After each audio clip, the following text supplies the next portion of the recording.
Tax Tip Tuesday is brought to you by PorterKinney, the Tri-Cities Premier CPA Firm.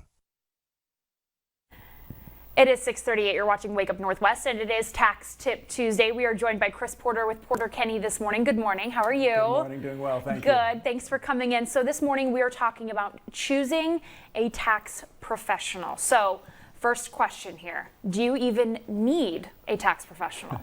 Well, that's a great question. Yeah. Certainly not everyone needs a tax professional. There are limited situations where, let's say someone's single, they're renting an apartment, they receive one W-2 in the mail. That might be a situation where you could plug it into some, some tax software and be okay with a self-prepared return. So we're okay. We're not going to get audited in 10 years. Well, hopefully, if I didn't make a mistake, right? That's right. Okay. But the majority of Americans should be hiring a tax professional. Okay. Especially if you have a business, even a side business, if you have a rental property, if you have kids in college, if you were recently divorced. I mean, I can go on and on at the many situations that would require a tax professional.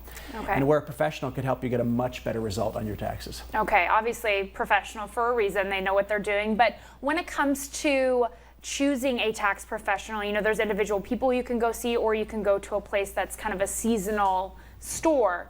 What's the difference with that? That's a great question. It is good generally to pick a place that is open year-round in case you have questions, in June or July or September about your taxes, or if you get audited by the IRS. It's good to have a place that's open year-round. But when evaluating who to choose also, it's good to look at their experience, how long they've been in business for, whether or not they have any professional training. I had someone tell me that they hired their neighbor to do their taxes, and I said, is your neighbor an accountant? And they said, no, my neighbor's an engineer, so he must know what he's doing, Oh, okay. So, I haven't heard that before. Yeah, get someone with some formal training, some formal education in accounting. Okay. And also, it's best to hire someone with a professional credential, such as a CPA or an EA, which stands for Enrolled Agent. All right. Well, thank you so much, Chris, for coming in and educating us every week on Tax Tip Tuesday. We're going to head over to Monty in the Weather Center. He has a look